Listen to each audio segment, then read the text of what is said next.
Wow, theaters were chaotic this weekend. I'm amazed at how busy it was and how quickly everything sold out. Hello? Hello? May here. I hope you've seen the movie if you're here, but if not, this is your last chance to click off. Buckle up, we're heading for spoilers, rambling, and chaos. Charlotte and her best friend Vanessa attended a birthday party at Freddy Fazbear's Pizza. Charlie favors the marionette over other people, especially parents, a notion that is quickly reinforced when she tries to get many adults' attention after seeing a young boy get led away. Frustrated, she snuck off herself to rescue him. She succeeded, at the cost of her own life.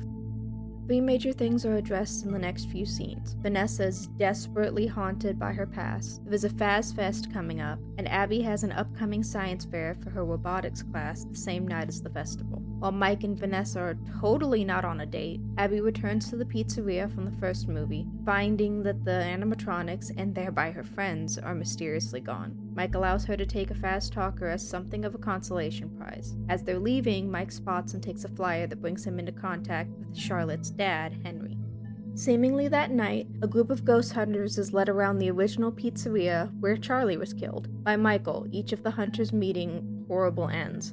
Lisa, the host, is possessed by the marionette, and Michael welcomes Charlotte back upon escaping her. The next day is focused on Abby being too distracted missing her friends to work on her struggling project, causing her to get lured to the original location when someone leads her there through the Faz Talker. Meanwhile, Vanessa attempts to use dream theory to confront her trauma from her father, but comes out worse for wear. She goes to the Schmidt house to speak with Mike, hearing the Faz Talker and learning that Chica helped Abby finish her project, and learns that she went to the original location. Come time for the fair, Mike drops Abby off by herself and goes to meet with Henry. Mike learns about Charlotte's death and realizes that Abby has, in fact, gone to the original location, flying into a panic upon learning that she was no longer at the school, due to her teacher accidentally breaking her project. Henry remains cryptic, but gives Mike a music box for Charlie. Before Abby reaches it, Vanessa goes to the original location, discovering that the previous music box that had kept Charlie asleep was broken, releasing her. Vanessa attempts to reason with her, but is attacked. When Abby arrives, she explains to Toy Chica what happened, and the animatronic offers to be her project instead. For this to work, their perimeter locks must be removed. Charlotte, possessing Lisa, forces a restrained Vanessa to give up the code or risk Abby's life, and she relents, freeing the toys and marionette. Abby and Toy Chica take a taxi back to the science fair while Mangle, Toy Freddy, and Toy Bonnie go into town. The remainder of the film consists of saving both Abby and the town in general from the escaped animatronics. Charlie both attempts to eliminate parents using the toys, seemingly indiscriminately, and maintain control of Abby. In a final showdown, the new music box is activated. Michael reveals himself to be Vanessa's brother, and the classics tear the toys apart before shutting down and seemingly moving on, with the Golden Freddy ghost warning Mike that he won't be able to hold him back any longer. Mike takes Abby away, telling Vanessa that he can't trust her and to leave them alone. As they drive away, the marionette possesses Vanessa. With the credits comes 2 scenes, one of which is an audio log. The scene sets up FNaF 3, with 3 people scavenging the FNaF 1 location and excitedly prepping Springtrap for travel. The audio at the end is Henry explaining to Mike that he was Afton's business partner and can still track some of the animatronics. He tries to warn him about the marionette, but is interrupted as she seemingly attacks him. There are 3 main Easter eggs that I know of in the movie, in addition to a bunch of references and voice lines.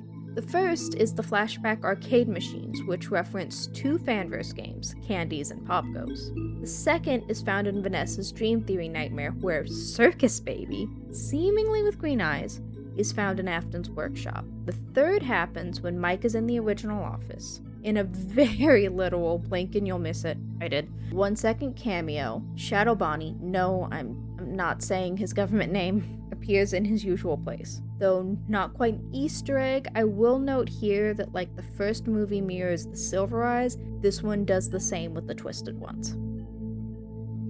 Overall, I love the movie, especially what they did with the marionette. It has a lot of cheesiness and predictability like the first, but that works really well for 2 reasons. First being, while the overall story is dark and the technical rating is teen, a good chunk of the fan base is kids. Secondly, when so much of the lore and underlying backstory is cryptic, if not hidden, having the rest be straightforward provides a balance while allowing both casual and new fans to enjoy the content. I am dying for more, but I also realized that we won't be getting more until at least 2027. On the other hand, I am incredibly disappointed with how little we see and hear of Henry. The overall setup that we have for a potential Puppet v Springtrap is to die for, though.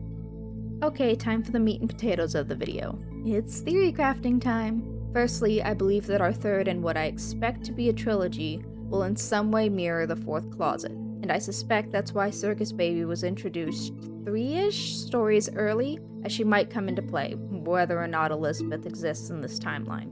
Honestly, Michael and Baby existing has me really questioning and debating if Elizabeth and Cece are part of this timeline at all. I had no expectations of Vanessa having siblings until Michael was introduced, and then they went and showed Circus Baby? Now I'm wondering, are we getting more than a trilogy? If not, then just how much are they shoving into one movie? Are we getting Charlie bots? Part of me wonders if Circus Baby shows up in her nightmares because it killed her and she's actually a Charlie bot. It seems possible, but too convoluted to bother including. Anyway, off the Afton Kids box. Back to Garrett.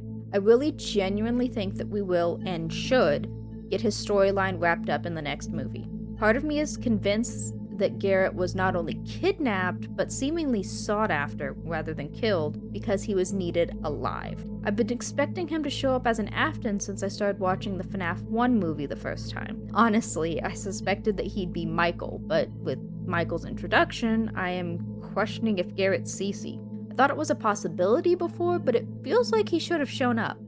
Hell, I'm still amazed he wasn't Golden Freddy. Puppet time! I acknowledge that the movie, as well as its cast and crew, exclusively call it the Marionette, but this is easier, especially for my speech impediment. I feel like the movie's combination setup of Vanessa trying desperately to escape her father and Charlotte being so aggressively against parents means that we're going to get a Puppet v Springtrap. I don't think Charlie is aware, necessarily, of who killed her, as she never mentions William, the Yellow Rabbit, or Springtrap. If she knew, then that should have come up in her conversations with Vanessa. I think the Charlie puppet possession of Vanessa is how we'll get that showdown. If we end with a trilogy, then I expect that to be how he'll be defeated for good. Also, I expect that we'll get something like the FNaF 3 puppet Easter egg in the hallway. As for everything else, I desperately want to see more of Henry. I need Henry and William to interact, be it the past or present. Some Fredbear flashbacks would be great, especially workshop components. I also want to see more characterization for Michael. Are we going 2 killers in full, or is he getting some form of redemption arc? I think him going against Springtrap would be cool, but I expect him to mainly be against possessed Vanessa. Actually, I'll do a whole video on just plot ideas. Moving on. In my opinion, the movie was great. Honestly, the only way that I could see it being improved would involve it being longer. Henry and the Withers in particular could use some more screen time. Now granted, I feel like the movie as a horror/thriller is fairly lackluster compared to others in its genre, but that is again covered when you factor the T rating, as well as the fact that kids watch this regardless of rating. There's also the issue of the trailers. A good chunk of the movie was on display, to the point that it made the movie even more predictable. It's not the worst, but it's disappointing to realize. Still, the work put into this was fantastic. I love how distinct it is from the game timeline, and the differences as a result. The puppet's possession is absolutely incredible. Anyway, these are all my thoughts. Thanks for watching, and I hope to see you around. Like, subscribe, hit the notification bell, and find me across the internet by the same handle. May. Over and out.